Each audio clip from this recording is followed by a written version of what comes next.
दोस्तों, आज की वीडियो में हम आपको बताएंगे कि वह कौन सी 5 चीज हैं जिन्हें माता लक्ष्मी रहती है कि घर से यह 5 चीज कभी दूसरों को नहीं देनी चाहिए। माता या बहन को भूल कर भी इन चीजों को किसी को भी नहीं देना चाहिए। दोस्तों, अगर मनुष्य या फिर कोई औरत अपने घर से इन 5 चीजों को दे देता है तो उसके घर पर भयंकर गरीबी और कंगाली आती है। मित्रों, आज हम आप सभी को मां लक्ष्मी जी की एक प्राचीन कथा के माध्यम से आपको बताएंगे कि वह कौन सी 5 चीज हैं जिन्हें घर से दे देने पर घर में भयंकर गरीबी आती है। मित्रों, आप सभी को इस कथा के माध्यम से एक ऐसी महत्वपूर्ण वर्क जानकारी के बारे में पता चलेगा कि एक स्त्री को अपने घर की कौन सी चीज दूसरों को नहीं देनी चाहिए। जो भी मनुष्य या फिर स्त्री या फिर बहन घर से यह 5 चीज दूसरों को दे देती है तो मां लक्ष्मी उसके घर को छोड़कर चली जाती है। उसे स्त्री का परिवार गरीब हो जाता है और उसके दुख भरे दिन समीप आने लगते हैं। मित्रों, आप सभी लोग इस कथा को पूरा सुनना, क्योंकि जो भी मनुष्य इस कथा को पूरा सुन लेता है वह कभी गरीब नहीं रहता। उसके घर से माता लक्ष्मी कभी रूठकर नहीं जाती।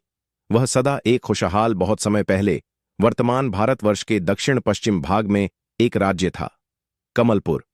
यह राज्य अपने नाम के अनुरूप कमल की तरह सुंदर, शांत और सात्विक था।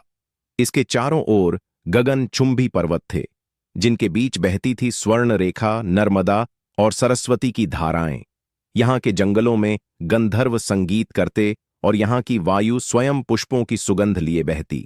परंतु इस राज्य की सबसे अनोखी बात थी, यह माता लक्ष्मी का प्रिय स्थान था। कहा जाता था कि स्वयं श्री हरि विष्णु ने जब वामन अवतार लिया था तब उन्होंने यहीं पर विश्राम किया था और वहीं से माता लक्ष्मी ने प्रथम बार गृह लक्ष्मी रूप में प्रकट होकर गृहस्थ जीवन में समृद्धि का बीज बोया था।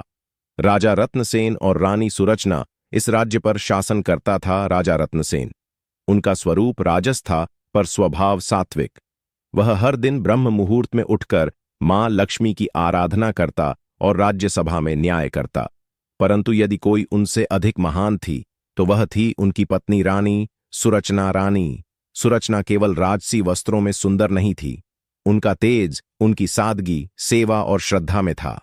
वे प्रतिदिन सूर्योदय से पूर्व रसोई की सफाई करती, तुलसी में जल देती और फिर महल के मंदिर में बैठकर लक्ष्मी सहस्त्र नाम का जाप करती। कहा जाता था कि उनकी रसोई से जो भी भोजन बनता उसमें साक्षात देवी अन्नपूर्णा का आशीर्वाद होता। राजा रत्नसेन और रानी सुरचना ने अपने जीवन में सौम्यता, सेवा और श्रद्धा को ही सबसे बड़ी संपत्ति माना। इसलिए उनके राज्य में कभी अकाल, सूखा या दरिद्रता नहीं आई। कमलपुर का पवित्र अन्नकोश कमलपुर की एक और अनोखी बात थी। वहां एक पवित्र अन्नकोश था। यह एक विशाल शिला से बना कोठार था जिसमें अन्न कभी समाप्त नहीं होता था। वर्षों से चली आ रही मान्यता थी कि रानी सुरचना की रसोई की चांदी की कड़छी से जो भी अन्न पहली बार निकाला जाता है वह सीधे इस अन्नकोश में स्थानांतरित होता है। आर्ष्य मुनि कहते थे कि जिस रसोई में सेवा, नम्रता और श्रद्धा से पहला ग्रास निकलता है वहां लक्ष्मी नहीं, उसकी 7 पीढ़ियां निवास करती हैं। और यह सारा वैभव एक गुप्त शक्ति के कारण था जिसका संकेत कभी किसी ने नहीं समझा और वही बना। इस कथा का रहस्य स्वप्न में माता लक्ष्मी की पहली झलक एक दिन रानी सुरचना ने चंद्र ग्रहण की रात उपवास रखा। उन्होंने बिना नमक और तेल के व्रत किया और रात्रि 12 बजे तक श्री सूक्त का जाप करती रही। उसी रात्रि उन्हें एक अद्भुत स्वप्न आया। उन्होंने देखा एक विशाल कमल पर एक दिव्य नारी विराजमान है, जिनके 4 हाथों में क्रमशः कमल, शंख, स्वर्ण पात्र और अन्नपूर्णा का कलश है। उनके आभा मंडल से पूरी रसोई जगमगा उठी। वह मुस्कुराकर बोली, हे रानी, तुम गृह लक्ष्मी हो। तुमने हर दिन मुझे सम्मान दिया है, इसलिए आज कमलपुर का वैभव तुमसे बंधा है। पर ध्यान रहे, यदि कभी तुमने उस वस्तु को किसी और को दे दिया जिसमें मेरा निवास है तो मैं स्वयं इस राज्य को त्याग दूंगी। रानी ने हाथ जोड़कर पूछा, माथे कृपा कर वह वस्तु बताइए जिससे आपका वास बंधा है। देवी मुस्कुराई और उत्तर दिया, वह वस्तु रसोई की है, परंतु केवल लोहे, पीतल या चांदी से नहीं बनी। वह बनी है तुम्हारे श्रद्धा, नियम और संकल्प से। पहचानो उसे। वह तुम्हारी संपत्ति नहीं, तुम्हारा धर्म है। रानी चौंक उठी और आंखें खुल गईं। राजा की सभा और विद्वानों का संशय। सुबह होते ही रानी ने यह स्वप्न राजा रत्नसेन को सुनाया। राजा भी चिंतित हो उठे। उन्होंने तुरंत धर्म सभा बुलाई, जिसमें 108 ब्राह्मण, 7 काशी विद्वान और 3 सिद्ध योगी आमंत्रित किए गए। प्रश्न था, घर की कौन सी वस्तु ऐसी है जिसे यदि दान किया जाए तो लक्ष्मी रुष्ट हो जाती है? उत्तरों की वर्षा होने लगी। नमक, क्योंकि वह अन्न का सार है। झाड़ू, क्योंकि वह नकारात्मक ऊर्जा को समेटती है। घी, क्योंकि वह तेज का प्रतीक है। रसोई, क्योंकि वह घर की आत्मा है। परंतु कोई उत्तर संपूर्ण नहीं था। तभी वहां आए एक महान आशी हरिगर्भ।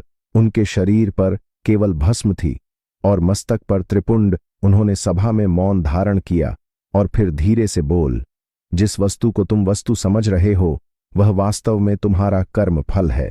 यदि वह वस्तु तुम्हारे घर की सेवा से पवित्र हुई है तो उसका दान तुम्हारे संचित पुण्य का दान है, और लक्ष्मी वहां नहीं रहती जहां पुण्य त्याग दिया जाए। दान की भूल और लक्ष्मी का गुप्त त्याग सत्य की परीक्षा का आरंभ। रानी सुरचना स्वप्न के प्रभाव में थी, परंतु वह वस्तु कौन सी थी यह उन्हें स्पष्ट नहीं था। उन्होंने निश्चय किया कि अब वे कोई भी रसोई की वस्तु किसी को नहीं देंगी, परंतु नियति ने एक परीक्षा रच डाली। 3 दिन बाद महल के दक्षिण द्वार पर एक वृद्धा भिक्षुणी आई, मातंगिनी नाम की योगिनी। उसने कहा, हे रानी, मैं संसार त्याग कर साध्वी बनी हूं, पर एक व्रत के लिए मुझे तुम्हारे हाथों से बनी खीर और उसी चांदी की कड़छी चाहिए जिससे तुम अन्न निकालती हो। वह मेरे तप के लिए आवश्यक है। रानी चौकी। वहीं चांदी की कड़छ जिसका हर दिन पहला स्पर्श पवित्र अन्नकोश को होता है। उसी क्षण एक अंतर्मन की आवाज आई, क्या कोई साध्वी की तपस्या में बाधा बन सकती है? क्या गृह लक्ष्मी का धर्म नहीं कि याचक को यथासंभव दान दे? विवेक और श्रद्धा में द्वंद्व हुआ और रानी ने वह कड़छी दान में दे दी। मातंगिनी मुस्कुराई, सिर झुकाया और अंतर्ध्य हो गई। बदलाव की धीमी शुरुआत। उस दिन रसोई में पहली बार कोई अन्न पवित्र अन्नकोश तक नहीं पहुंचा। महल के गुप्त रसोई घर घर में अन्न पकता रहा, पर जैसे उसमें स्वाद न था, सुगंध न थी। रात्रि में राजा रत्नसेन ने भोजन ग्रहण किया और अचानक बोले, सुरचना, आज भोजन में वह दिव्यता नहीं जो प्रतिदिन होती है। क्या आज तुमने अन्न पहले तुलसी में नहीं चढ़ाया? रानी ने सिर झुका लिया, पर कुछ न बोली। अगले दिन राजमहल की तुलसी सूखने लगी।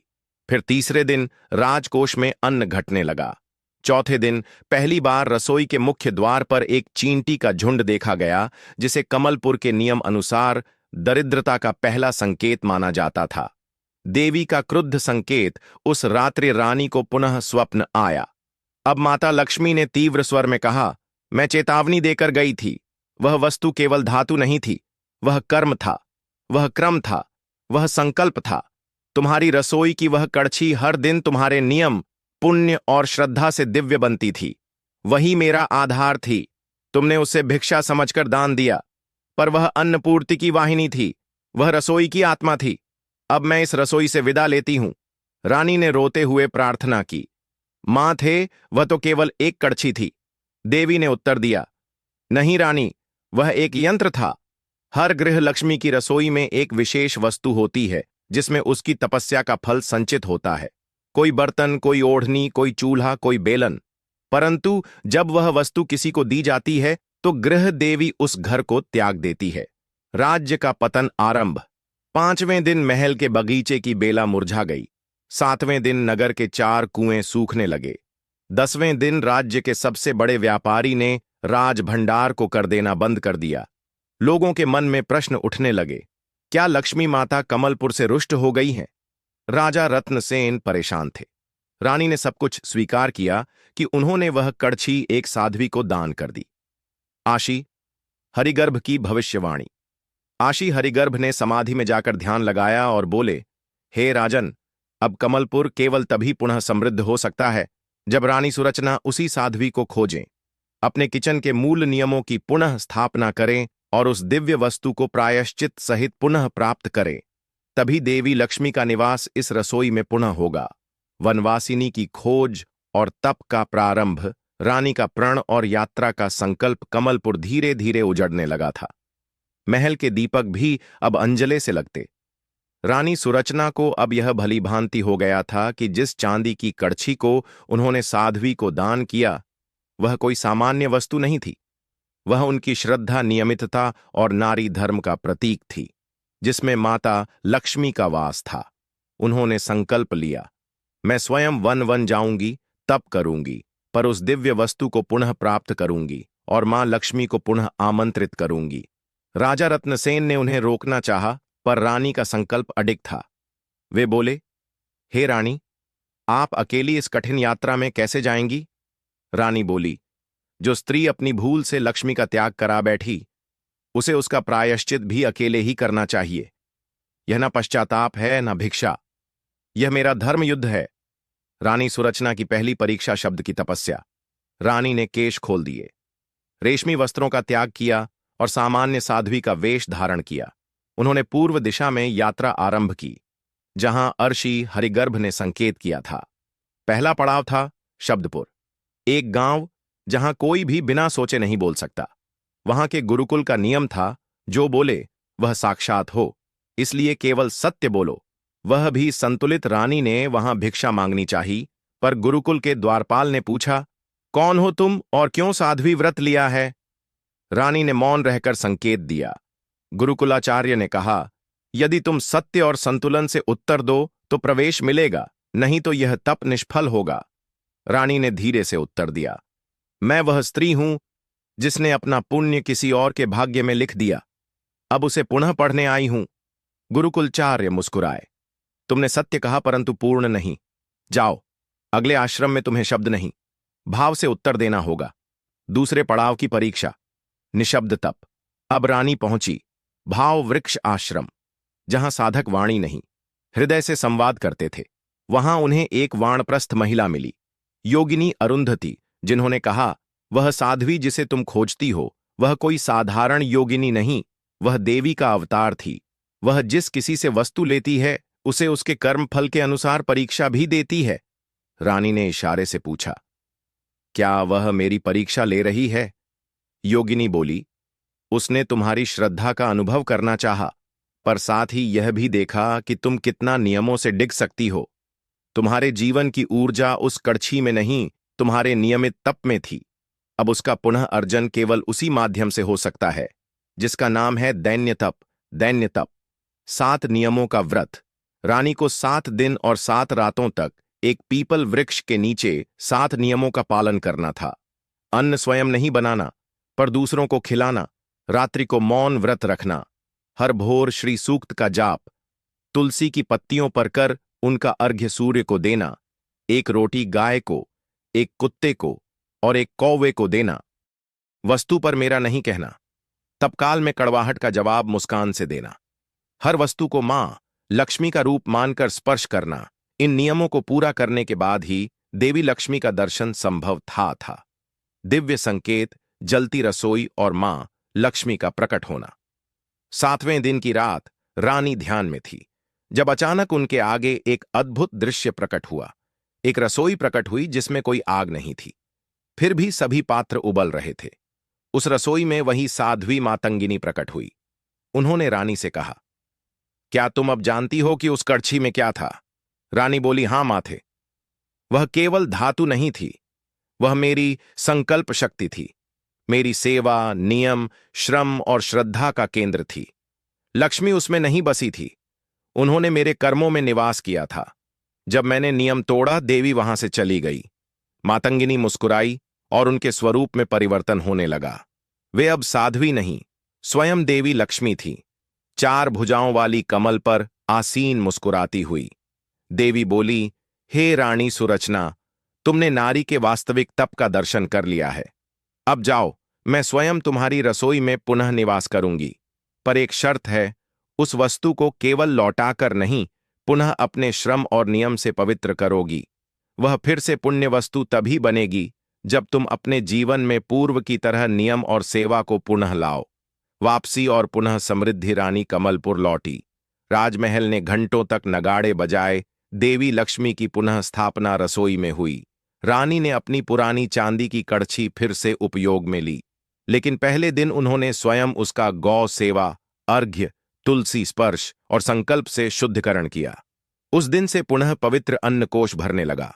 बेला फिर से खिल उठी, कुएं लबालब हो गए और सबसे अधिक नगरवासियों के चेहरे पर लक्ष्मी की शांति लौट आई। माता लक्ष्मी द्वारा बताए गए 5 अवदान्य पदार्थ, अदान योग्य वस्तुएं, देवी लक्ष्मी का दिव्य उपदेश। रानी सुरचना ने माता लक्ष्मी से पूछा, माथे कृपा करके बताइए कि मेरी जैसी भूल अन्य गृह लक्ष्मियां ना करें। वे कौन कौन सी वस्तुएं हैं जिन्हें कभी किसी को दान नहीं देना चाहिए। माता लक्ष्मी कमलासन पर बैठी चारों भुजाओं में धन कमल, अमृत और अभय मुद्रा थी। वे मंद मंद मुस्कुराहट के साथ बोली, रानी, सुरचना गृह लक्ष्मी के 5 ऐसे अंग हैं जो यदि दान दे दिए जाए तो लक्ष्मी वहां से स्थायी रूप से चली जाती है। वे 5 हैं। रसोई की मुख्य कड़छी प्रथम अन्न स्पर्श वस्तु। यह वह वस्तु होती है जो सबसे पहले पकने वाले अन्न को छूती है। यह कड़छी कलछुल या बेलन भी हो सकता है, जिसके संपर्क से रसोई की ऊर्जा अन्न में संचारित होती है। यह रसोई की ऊर्जा वाहिनी होती है। दान निषेध क्यों? क्योंकि इसमें गृह लक्ष्मी की तप शक्ति संचित होती है। इसका दान अर्थात अपने पुण्य की नाल काट देना उपाय। यदि देना हो तो पहले उसका शुद्धिकरण कर उसके स्थान पर नया यंत्र स्थापित कर लें। बर्तन जिसमें पहला जल भरकर देवताओं को चढ़ाया जाता है। पूजा पात्र हर घर में एक तांबे या पीतल का पात्र होता है, जिसमें स्नान के बाद का पहला जल भरकर देवता को अर्पण किया जाता है। यह पात्र दैनिक पुण्य संकलक बन जाता है। दान निषेध क्यों? यह पात्र आपके घर के देवताओं से जुड़ जाता है।